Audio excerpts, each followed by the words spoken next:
statement. May statement ang mahal nating Pangulo. Nag-meeting sila ngayon. Ngayon lang sila nag-meeting, pukin ang ina niyan. November 6, ngayon lang sila nag-meeting. Kailan pa yung bagyo? 2 araw na nakakalipas, November 4. November 4 pa yung bagyo tumama sa Pilipinas. Ngayon lang nagmi-meeting tong mga ulol na ito. Tapos, ano ang kanilang napagmitingan? Panoorin natin. Good morning. We just... Tangina niyan. Ngayon lang sila nag-meeting, tapos ang napag-meetingan nila, magdeklara ng State of National Calamity.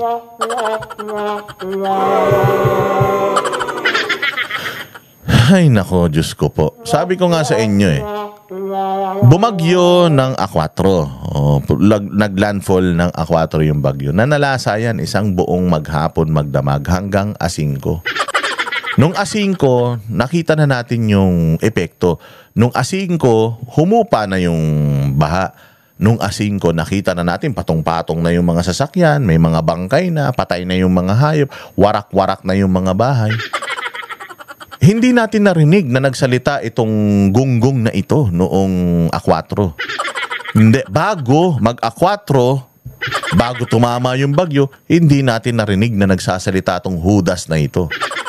Ngayon, 2 days after, marami nang namatay, marami nang nawasak. Naisipan na nila mag-meeting. Meeting tayo, meeting. Tapos, nung nag-meeting sila, ito lang ang napag-usapan nila. Magdeklara tayo ng State of National Calamity. Okay nang ina nyo. Anong magagawa niyan?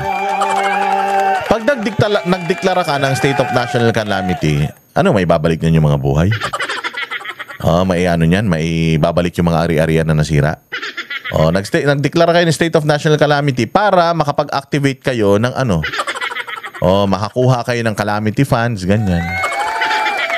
Siguro magsitawagan kayo, tatawag kayo dun sa mga kaibigan nyo sa ibang bansa, ganyan. Nabagyo kami, bagyo na naman kami, hingi pera. Ganyan na naman ang gagawin nila. Kasi, tinan mo, may plano ang Pangulo. Meron siyang matibay na konkreto na gagawin na. Panoorin nyo. Kakatapos lang ng briefing ng ating NDRMC tungkol unang-una sa response natin sa Typhoon Tino. Mabigat talaga ang pagkatama sa Cebu. Actually, Region 6, 7, 8. Yan, tumingin na naman sa langit. Region 6, 7, 8. Di siya sigurado kasi kung sigurado ka, hindi ka na mag-iisip. Alam mo na yung sasabihin mo Matindi ang epekto ng bagyo sa atin. Hindi lang actually Cebu ang tinamaan ng Region 6, 7, 8, 9, 10, 11, 12. Tinamaan yung mga regions na yan. Ngayon, nakita natin, matindi talaga. The fact na handang-handa pa tayo nung lagay na yan. Kasi alam po ba ninyo na bago tumama ang bagyo, nandiyan na po tayo 2 days before, nandiyan na tayo. Pinadala natin yung Philippine Air Force para dalhin yung mga typhoon missiles. Akala ko ba may typhoon missile Amerika dito? Sa Pilipinas. Di ba meron silang ganon, yung pinapapasok dito sa Pilipinas, tapos sabi nila, typhoon missiles yan. Pang pasabog sa mga bagyo. Pukin ang ina nyo, nasa na yan? Yung mga typhoon missiles na yan. Tapos di ba sinabi nyo yung EDCA sites? Yung EDCA sites, di ba, dapat tumutulong yan sa disaster relief. Putang ina nyo, wala kami nakikita mga Amerikano. Di namin nakikita yung mga kaibigan nyo ng mga kano na tumutulong sa atin ngayon sa panahon ng delubyo.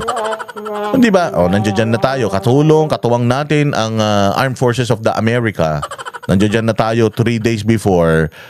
Yung mga tatamaan, niready na natin sila pinalikas na natin sila. Yung mga importanteng mga ari-arian nila, inano na natin, pinakuha na natin. Lalong-lalo na yung mga nasa tabi ng ilog, tsaka nasa mga paanan ng bundok, inano na natin yan. Inilikas na natin yan kasama ng kanilang mga mahal sa buhay. Mga ari-arian, nilagay na natin sila dito sa lugar na ito na alam natin na mataas na mataas na bahagi nitong probinsya. Nilagay na muna natin sila dyan para at least safe sila. Kasi yung mga ari-arian, yung mga tahanan nila, hindi naman natin yan mabubuhat. So, yun na lang mga mga importanteng bagay kasi mas importante ang buhay kaysa sa mga gamit. So, pwersahan na nilipat na natin sila, nilikas na natin sila at may mga yung mga kababae, yung mga may iwan nila mga ari-arian doon, may mga nagbabantay naman doon ng mga otoridad. Andiyan ang mga pulis, ang mga kasundaluhan, nagbabantay ng ano diyan kasi baka maging ano yan, makitang opportunity, pasukin yung mga bahay na yan eh. O sa nagbabantay tayo dyan. Basta importante yung mga residente natin na ilipat na natin ganito ganyan. Tapos, yung DSWD natin dito sa Cebu, bago pa man tumama itong bagyo na ito, na ay ready na natin yung mga relief goods. Na ready na natin lahat ng mga kumot, ganito, ganyan, pagkain para sa 5 araw. O talagang hindi natin mapipigilan yung bagyo na yan. Hindi natin mapipigilan yung papasok na bagyo. Kaya prevention na lang ang ginawa natin because prevention is better than cure. Hindi ba ganun? Pero kita mo ito, 2 days after yung bagyo, hindi sila nagbigay ng impormasyon. Nagbigay lang sila kung gaano kalakas itong bagyo na ito. Pero wala silang ginawa. 2 days after, nag-usap-usap sila. Tapos, ang ginawa lang nila, magdeklara ng national calamity. Utangin na bongbong, wala ka talagang alam. Kasampu ng lahat ng mga kasama mo dyan. Tinitingnan nyo muna kung papaanong magiging epekto and then kapag kung ano yung epekto, you will act according to kung ano yung naging epekto.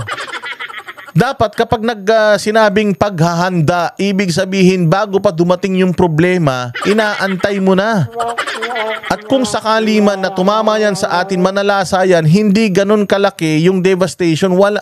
Importante dyan, sa totoo lang, yung mga nasirang mga bahay na yan. Yung mga nasirang mga bahay na yan, wala yan eh. Pero yung dami ng namatay, mantakin mo, parang nakita ko nung nakaraan sa social media, 111 total yung namatay. Imagine, buhay ka tapos namatay yung mga taxpayers mo, namatay yung mga dapat na pinoprotektahan mo, tapos ikaw tuyong-tuyo kang hudas ka. Walang hiya, Maropa, umabot sa Negros Island region. Because of the scope of, shall we say, problem areas that has been hit by Tino and will be hit by Uwan, there was a proposal from the NDRMC, which I approved, that we will declare a national calamity. Because ilang regions na yan, there will be almost 10 regions, 10-12 regions that will be affected. So, pagka ganun ang... So yun, nag-meeting sila, yun lang ang napag-usapan nila. Baka sasarap pa ng kinain ng mga hayop na ito, ang talaki ng tiyan, no? Yun lang. Ito, kakagaling lang namin sa meeting. At napag-usapan namin na sa laki ng damage nitong bagyo na to, deklara tayo ng state of national calamity. Yun na yun. Yun na yun. Anong plano? Paano tong mga apektado? Anong gagawin natin sa kanila? Anong gagawin na... bakit ganito nangyari? Bakit ganito yung kalaki yung damage kung prepared tayo? Kung yung structurally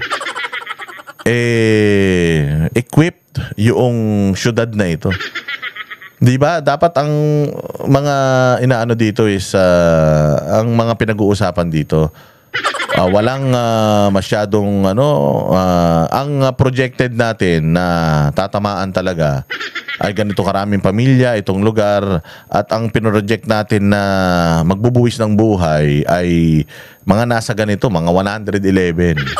Mga 100 to 200 lives yung talagang apektado nito. Pero dahil doon sa ginawa nating mga preventive measures, dahil nailikas natin sila ng mas maaga, dahil yung mga sasakyan nila, nailipat na nila sa mga matataas na lugar, konti lang yung damages. Yung in-expect natin na billions and billions of pesos na damages, na-reduce dahil doon sa preventive measures natin, na-reduce to 100 million lang. Dapat gano'n. Ultimong yung mga residente doon, hindi sila prepared eh. Hindi alam ng mga residente kung gaano kalakas yung bagyo na tatama sa kanila. Because kung well-informed, kasi putang ina itong PCO natin, Walang ibang ginawa kundi banatan lang yung mga Duterte. Na imbis sana yung state-sponsored na news agency, ang PTV4, instead sana magbigay ng mayat-maya na abiso patungkol dito sa mga parating na bagyo na ito. Gaano kalakas ito, delikado ito, tatangayin kayo nito kasama yung mga ari-arian nyo. Kung sana si Claire Castro, instead pagbanat kay Anjo Iliana yung ginagawa niya, pagbanat kay Inday Sara, pagbanat kay Pulong Duterte at sa mga Duterte, imbis sana ganun, ginagamit niya sana yung bibig niya para maging boses. Total naman, madalas naman siyang humaharap sa camera kahit wala naman siyang matinong sinasabi. Yan sana ang binabanggit niya, magkakaroon ng bagyo sa Cebu ha, mga taga Cebu, wag matigas ang ulo.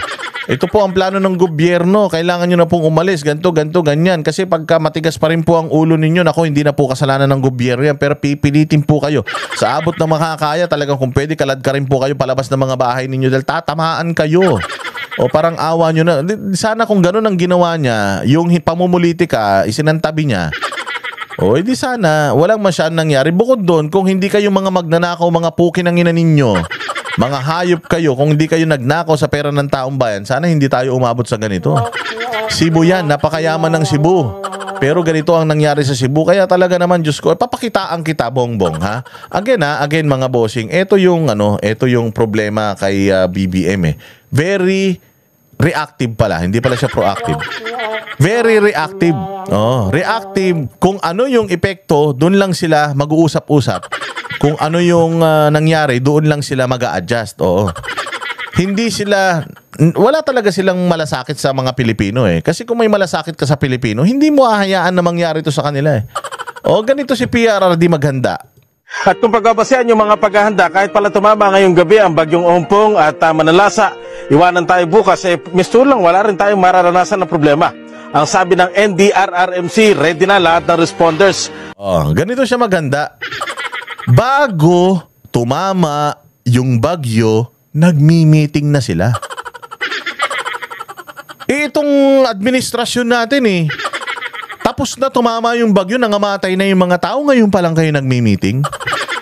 Ganito dapat pagka sinabing handa, bago pa dumating, nandiyan ka na. Sinama mo na lahat ng mga matatalino sa Pilipinas. Tapos pinag-uusapan nyo na ito. Gaano ba kalakas ito? Saan to huling tumama? Kamusta ang devastation doon sa huling tinamaan nito? Malakas pala to. Lalakas pa ito. Lalakas pa yan. Dadaan pa yan sa dagat Hihigop pa yan ng kapangyarihan sa dagat. So expect natin 2 beses nung nangyari doon. Kaya ba noong mga structures natin yung paparating na bagyo? Nako sir, parang ma-overwhelm. Mukhang hindi natin na-expect to. Ngayon lang tatama to sa atin So, delikado ito. Ganun ba? Sige. So, anong gagawin natin? Likas na natin lahat ngayon pa lang. Maglabas na tayo na sandamukal na social media post. I-activate na natin lahat ng mga ahensya ng gobyerno kahit hindi naman yung ahensya ng gobyerno na yan ay, for example, iba naman yung function niya. Pati sila.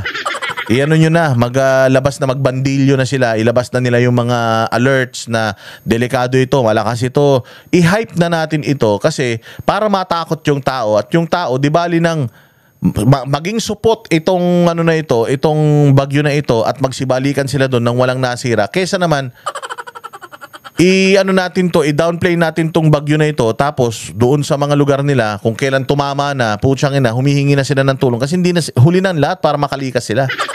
Hindi ba nakita nyo mga nasa ibabaw ng bubong yung mga tao nagsisigaw ng tulong kasi wala na silang means, ways para makalabas, makalipat sa mas mataas na lugar. Bakit? Kasi nga, hindi prepared ang gobyerno, hindi enough information ang inilabas ng gobyerno para maging handa yung mga Pilipino dito. Puro politika